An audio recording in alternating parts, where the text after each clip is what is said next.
about to make a realistic Sabrina Carpenter cake. You know what's crazy about this? A lot of you have told me that I look like her. I see it a little bit, only I'm old enough to be her older sister. To help inspire me to make this cake, I'm about to give myself a Sabrina Carpenter makeover. Ow, ow.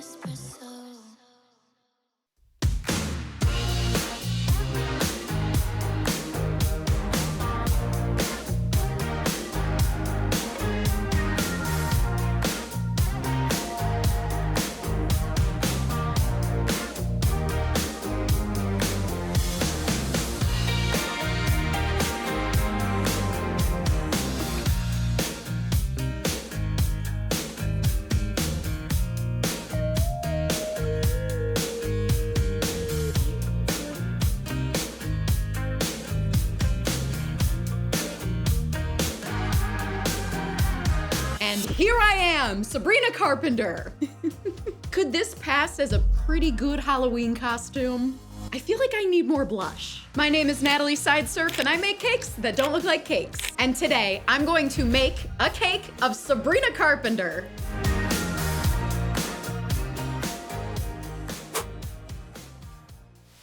Did you think I was gonna change all this? Because I'm not. I'm gonna look like this the whole time.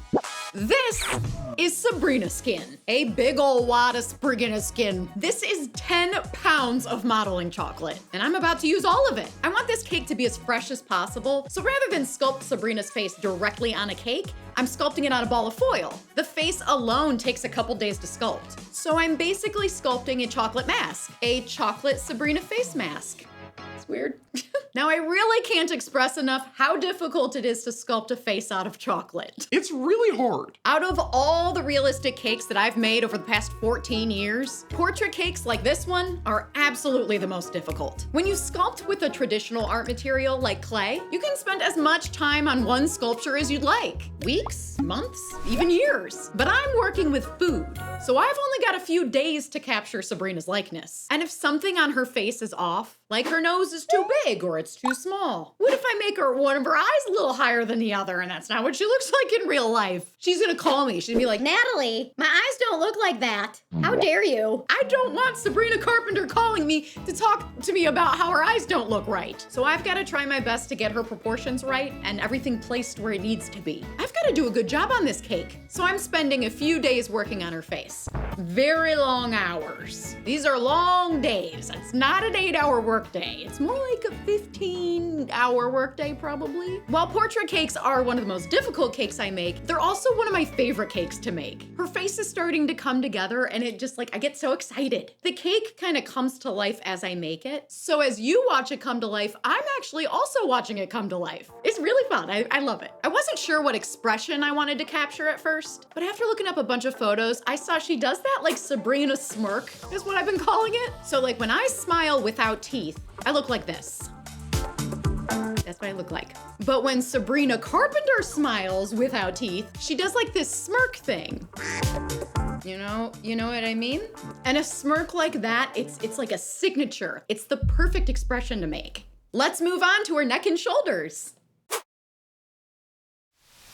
Starting out with a cake board, a black cake board, and I made a very simple chocolate sculpture of shoulders, a neck, and a chin. And the flat surface at the top is where the cake's gonna go. Now I've gotta do a Sabrina Carpenter face transplant. I've gotta take her chocolate face and attach it to her upright chocolate chin. And I don't know how I'm gonna do that. I cut a cake board into an upside down mushroom shape, and that cake board fits right into the back of the chocolate face nicely. To attach the cake board to the chocolate face, I'm using chocolate.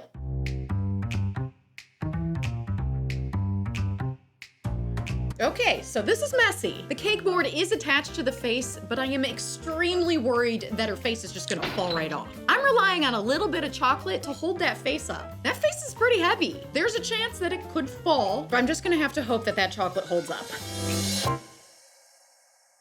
Do you wear clothes or know someone who does? Well, get yourself some more by heading over to sideserfcakes.com. That's where you can get some Sideserf Cake Studio clothes. Like this shirt of Paige, the cake notebook. I just got this apron in. And I love it. I also got a shirt of Bob the Boba, Larry the Onion, and all designs come in kid and adult sizes. But not just t-shirts, there's all kinds of stuff. I'll put a link below so you don't get lost on your way to the store. And now back to the cake. When I first started this cake, I had no idea how I was gonna do this. And it's kind of wild that this is what I came up with. Okay, her face lines up with that neck pretty well. It feels pretty secure. Now I can really sculpt her neck and shoulders.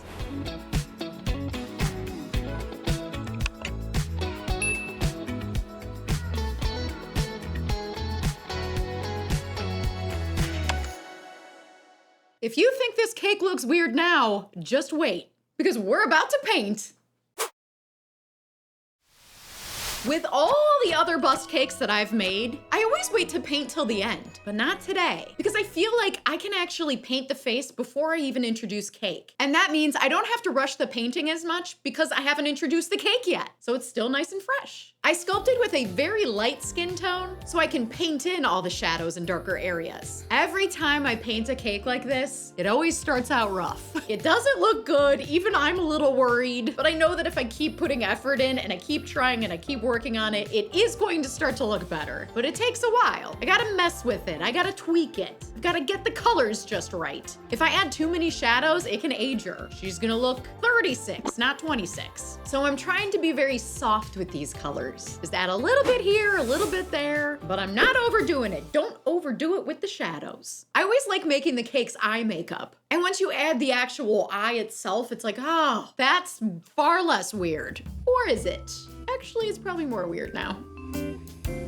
Sabrina has really pretty light eyes, and she's got some brows. She's got like a lot of eyebrow. I've seen a lot of images of Sabrina where she has like a lip liner, but then the center of her lips is a bit lighter. I'm constantly going back and forth with all these different colors. I do like warmer tones and then some cooler tones. Just going with the flow, whatever feels right. I'm adding yellow straps on her shoulders, and that represents her top. I really like the way the straps like kind of go over the collarbone. It really looks real. Okay, it's been days of sculpting, days of painting.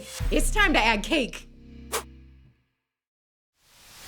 It's possible that you saw the cake board, remember the mushroom-shaped cake board, and you thought, Natalie, that is huge. Her head is not that big. but the reason that the cake board is so large is because that also includes her hair. This cake is gluten-free chocolate, vanilla Swiss buttercream. I even put in some chocolate ganache.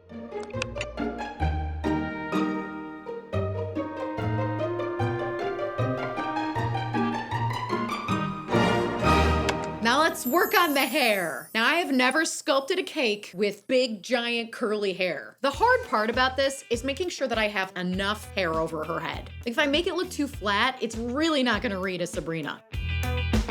I added chunks of chocolate underneath the cake board, and I'm blending it into the cake. So it looks like she has all this long hair, but really we all know there's a cake board in there. The hair is just, it's really bringing this whole cake together. She's got the bangs. It's just such a signature hairdo. It really helps you understand that it's Sabrina, but it's not finished yet. There are just a few things that I wanna add to take this cake.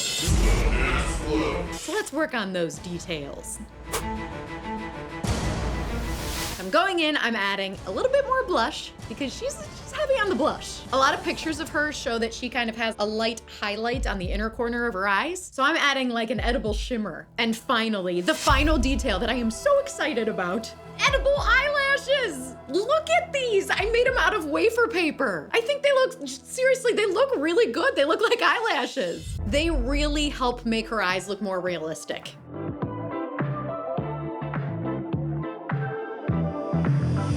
And there you have it, a Sabrina Carpenter cake. That's sweet, I guess so. So you can sleep, baby, I know. Does that mean espresso? Move it up, down, left, right, oh. Switch it up like Nintendo. This is definitely one of the most difficult cakes I've ever made, but it was really fun to make. If you like this video, and subscribe to my channel, and I'll see you next time for another cake.